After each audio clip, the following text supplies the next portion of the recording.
ओम शांति। आज है 26/11/2023 की अव्यक्त बाप दादा की मुरली। ओम शांति। नए वर्ष में अनुभवी मूर्त बन सबको अनुभवी बनाओ। ये जो है मुरली रिवाइज है 31/12/96 की। शांतिवन डायमंड जुबली हॉल के उद्घाटन अवसर पर आज बाबा अपने सभी बच्चों को, लवलीन बच्चों को, स्नेह में लवलीन बच्चों को दृष्टि दे रहे हैं। हर एक के मस्तक में, दिल में बाबा देख रहे हैं कि सबके दिलों में स्नेह है।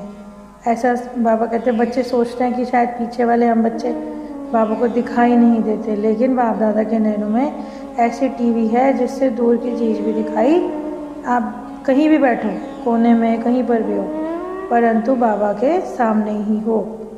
तो अभी तालियां बजाई, बाबा ने बताया, बहुत उमंग उत्साह है, बहुत खुशी है, तालियों से दिखा रहे हैं, लेकिन बाप दादा आपके दिल की खुशी को जानते हैं।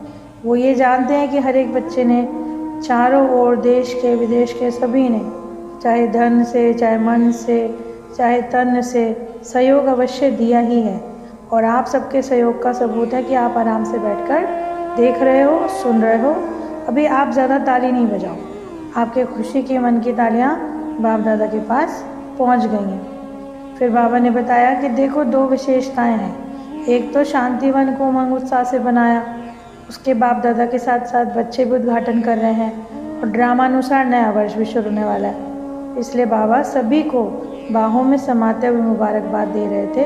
और समय साकार रूप के समय जैसे उमंगों से उस खुशी में झूम रहे हो, तो ऐसे ही अव्यक्त रूप में भी साथ ही समझना। यानी बाबा कहते हैं ऐसा नहीं समझना कि बाबा अव्यक्त हो गए तो मतलब बाबा साथ नहीं है। उनका अनुभव करते रहो कि जैसे बाबा साथ ही है। और ड्रामा में खेल समझना, कोई बात ऊपर नीचे नहीं समझना। जो हो जाए वो बहुत अच्छा, जो होगा वो भी अच्छा।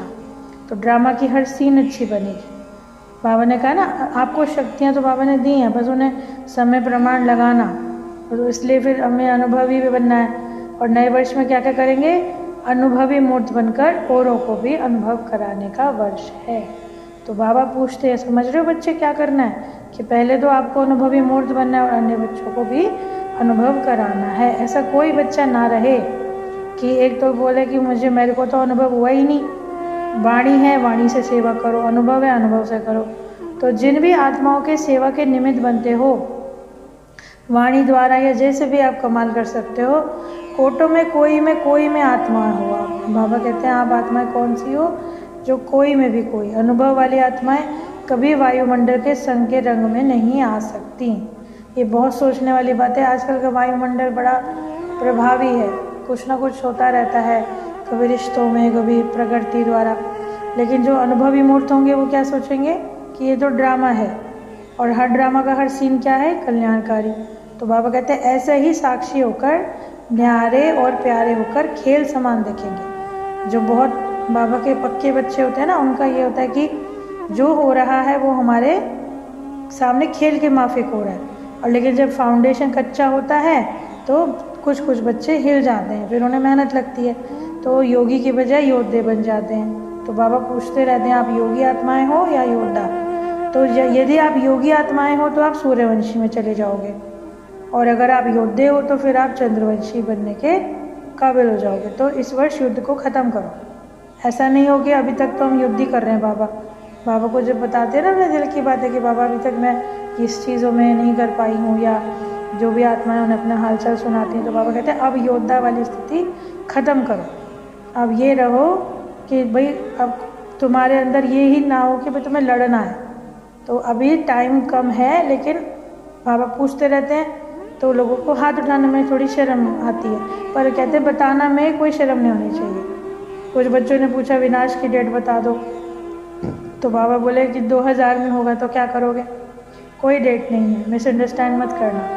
क्योंकि बाबा बता रहे हैं कि अगर आप ये सोचकर अलबेले बनने वाले हो कि अभी तो बहुत टाइम है, तो फिर आप तीव्र पुरुषार्थी कैसे बनोगे?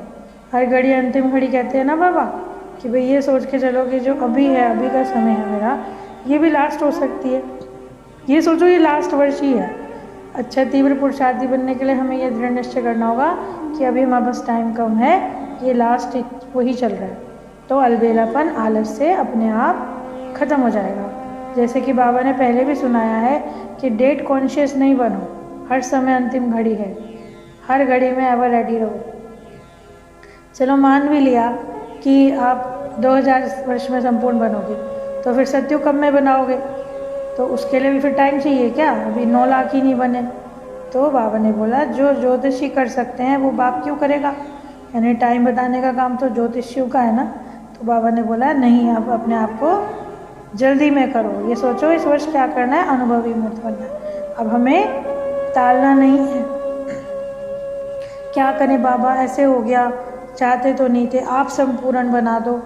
बाबा कहते हैं मैं मददगार ज़रूर हूँ, अंत तक रहूँगा, गारंटी है, लेकिन पहले आप तो हिम्मत का पाँव बढ़ाओ। बाबा दूसरा पाँव उठाने में, संपूर्ण बनाने में मदद करते हैं। पहला कदम तो बच्चों को ही उठाना है। ऐसे नहीं कह सकते आपके बाप दादा आप ही कर लो।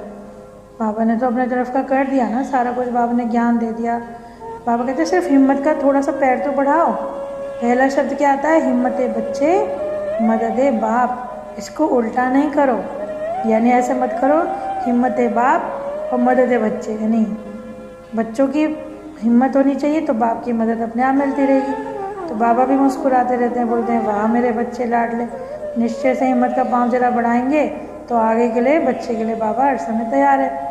और पूछते हैं बाबा क्या करोगे नए वर्ष में? अब गीता का भगवान कौन है ये तो सबको पता चल गया ना, लेकिन अभी क्या है कि बाबा कहते हैं सेवा केंद्र की रिजल्ट में वारिस कम निकले हैं, तो अब उनको आगे बढ़ाओ। कोइयों को, लास्ट वालों को भी फास्ट करके क्वालिटी निकाल के बाबा के सामने लाओ। यानी ऐसा मत सोचो कि अरे ये आत्मा तो पुरुषार्थी है ही नहीं, ये तो कुछ कर ही नहीं सकती। अब हम बच्चों का क्या काम है? लास्ट वाले बच्चों को भी निकाल के आगे ला के बाबा के लिए वारिस तैयार करने हैं, क्योंकि सत्युग की प्रजा भी रॉयल चाहिए, यानी प्रजा भी अभी पूरी नहीं बनी है। तो बाबा क्या चाहते हैं? अभी वारिस वाली क्वालिटी तैयार हो और बाप के नाम की प्रत्यक्षता का चारों ओर अपना अपना गाड़ा फिर बज ही जाएगा। इसीलिए कहते हैं कि अभी आप इनकॉग्निटी हो, मतलब आप गुप्त बच्चे हो, लेकिन अपनी शक्ति से, स्नेह से पुरुषार्थ कर रहे हो। अच्छा है जब तक यहाँ हुआ है, अभी समय आ गया तो फिर बाबा कहते हैं पर्दा खोलें, तैयार हो, कम से कम 16,108 रत्न तो तैयार पक्के करो। बाप ने भी देखे हैं इतनी मार्जिन है। तो बाबा ने बोला है अभी मुझे सबकी अवस्था तो पता ही है, लेकिन अभी करना किसको है? हम बच्चों को। तो बाबा कहते हैं अभी 16,108 तैयार है, मैं कह दूँ अगर 18 तारीख को माला बना के देना तो दे दोगे? तो 16,000 में दादियों को चिट्ठी लिख कर देना कि मैं कौन से में हूँ। तो पहले ये बात बाबा पास करेंगे, फिर फाइनल रिजल्ट बताएंगे। यानी बाबा को बताने से क्या होगा? एक तो हमारा मन हल्का हो जाएगा, दूसरा जो हमने कुछ भी हमसे कुछ हुआ है विक्रम तो वो भी कम हो जाता है। तो चारों ओर के सर्व उमंग उत्साह से आगे बढ़ने वाले सदा इकोनॉमी के अवतार बनकर समय वाणी कर्म को बचत के खाते को जमा करने वाले, साकार और आकार रूप में नया वर्ष मनाने वाले सिक्की लदे बच्चे बाप दादा देख रहे हैं कि साकार में नहीं तो आकार रूप में ही, मधुबन में ही सही, सभी मना रहे हैं नए वर्ष की शांति वन के स्थापना की मुबारकबाद। और सभी संतुष्ट मणियों को नमस्ते। हम रूहानी बच्चों की, रूहानी बाप दादा को याद प्यार नमस्ते, नमस्ते, गुड मॉर्निंग। शुक्रिया बाबा, शुक्रिया। वरदान है अपने आदि अनादि स्वरूप की स्मृति द्वारा सर्व बंधनों को समाप्त करने वाले बंधन मुक्त भाव। आत्मा का अनादि स्वरूप स्वतंत्र है, मालिक है, ये तो पीछे परतंत्र बनी है। अपने आदि और अनादि स्वरूप को स्मृति में रखकर बंधन मुक्त बनो। मन का भी बंधन ना हो, अगर मन का भी बंधन आ गया तो वो बंधन भी बंधनों को ले आता है। बंधन मुक्त राजा, स्वराज्य अधिकारी, ऐसे बंधन मुक्त स्वतंत्र आत्माएं पास फिर ऑनर बनेंगी, अर्थात फर्स्ट डिवीजन में आएंगी। स्लोगन है मास्टर दुख हरता बनकर दुख को भी रूहानी सुख में परिवर्तन करना ही सच्ची सेवा है। बाबा ने बोला जो बच्चे बाप की तरह सबका दुख हर लेते हैं और उस दुख को परिवर्तन कर देते हैं सुख में, तो यही वो सच्ची सेवा कर रहे हैं। बाकी तो बाबा ने कहा सभी बच्चों को मैं एज इट जैसे वो हैं उनको स्वीकार करके प्यार तो करता ही हूँ, पर ऐसे बच्चे जो हैं वो बाबा के राइट हैंड हैं। इतनी सुंदर मुरली के लिए बाबा का पद्मा पद्म शुक्रिया। ओम शांति।